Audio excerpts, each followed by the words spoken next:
दोस्तों नमस्कार, मैं हूं पंडित अवनीश दुबे और आप सभी देख रहे हैं आपका अपना YouTube चैनल हिंदू हृदय को। दोस्तों आज मैं आप सभी को बताऊंगा महाभारत युद्ध के बाद उन सभी विधवाओं का क्या हुआ। जी हाँ दोस्तों, वीडियो शुरू करने से पहले अगर आप सभी मेरे इस चैनल पर नए हैं तो कृपया इस चैनल को सब्सक्राइब करें और बेल आइकन की घंटी को ज़रूर प्रेस करें। दोस्तों महाभारत युद्ध पौराणिक युग में लड़ा गया सबसे बड़ा युद्ध था, जिसमें लाखों की संख्या में योद्धा वीर गति को प्राप्त हुए थे। इस युद्ध की विभीषिका ने संपूर्ण भारतवर्ष को लगभग योद्धा विहीन कर दिया था।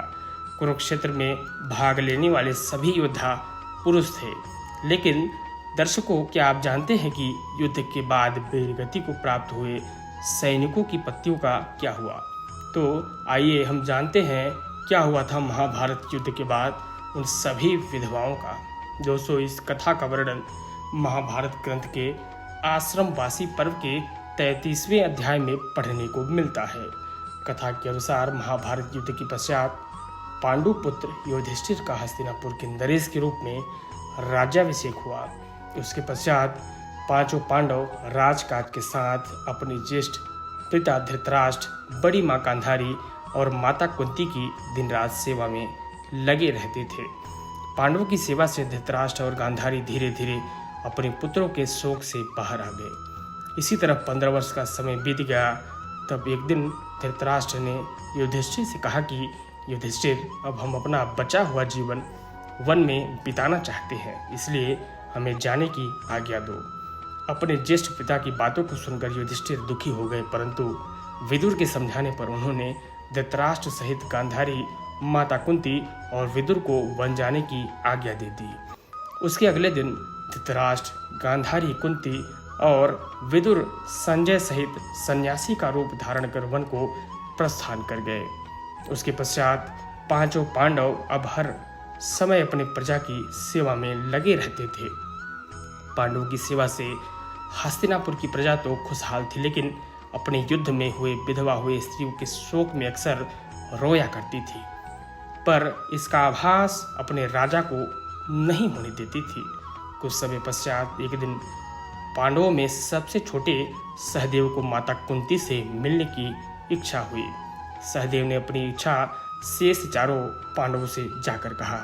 सहदेव की बातें सुनकर शेष तीनों पांडव भीम, अर्जुन, नकुल और उनकी पत्नियों के मन में माता कुंती से मिलने की इच्छा जागृत हो उठी। यह देख हस्तिनापुर नरेश युधिष्ठिर ने वन जाने के लिए आवश्यक तैयारियां करने का आदेश दे दिया। अगले दिन पांचों पांडव द्रौपदी के साथ वन की ओर चल पड़े। यह देख हस्तिनापुर के निवासी भी उनके साथ चल पड़े। उन लोगों में वो विधवा स्त्रियां भी थी जिनके पति महाभारत के युद्ध में वीर गति को प्राप्त हुए थे। वह पहुंचकर पांचों पांडव उस आश्रम में गए जहां सभी निवास करते थे। बाकी के हस्तिनापुर निवासी उसी आश्रम के आसपास निवास करने लगे। कुछ दिन पश्चात एक दिन महर्षि वेदव्यास का उस आश्रम में आगमन हुआ। पांडवों से मिलने आए, परंतु वहां महर्षि वेदव्यास देखा कि पांडव सहित हस्तिनापुर के सभी निवासी भी युद्ध में मारे गए अपने परिजनों के शोक में डूबे हुए हैं। यह देख महर्षि ने व्यास से कहा, सभी ने कहा कि आप लोग युद्ध में वीर गति को प्राप्त हुए अपने परिजनों का चिंता मत करिए। वे सभी स्वर्ग या दूसरे लोकों में सुखी पूर्वक निवास कर रहे हैं। वे सभी अपने अपने लोकों में अति प्रसन्न हैं। परंतु महर्षि वेदव्यास के इन कथनों से उन लोगों पर कोई फर्क नहीं पड़ा और उनमें शोक अभी भी व्याप्त था। तब महर्षि वेदव्यास ने सभी से कहा कि अगर आप लोगों को मेरे द्वारा कही गई बातों पर विश्वास नहीं हो रहा हो तो आज रात मैं आप सभी को अपने परिजनों से मिलवाऊंगा। यह सुन पांडवों सहित सभी के चेहरे पर हल्की मुस्कान उभर आई। जिस आश्रम के आसपास सभी निवास कर रहे थे वह गंगा नदी के तट पर स्थित था। शाम को सूर्यास्त होने से पहले महर्षि वेदव्यास सभी को लेकर गंगा के तट पर पहुंचे। फिर सूर्यास्त के बाद उन्होंने अपने तपोबल से महाभारत युद्ध में मारे गए सभी योद्धाओं का आह्वान किया। महर्षि के आह्वान से सभी योद्धा एक एक कर गंगा जल से बाहर निकलने लगे। अपने मृत परिजनों को अपने सामने खड़ा देख पांडव सहित हस्तिनापुर के सभी निवासी खुशी के मारे झूम उठे।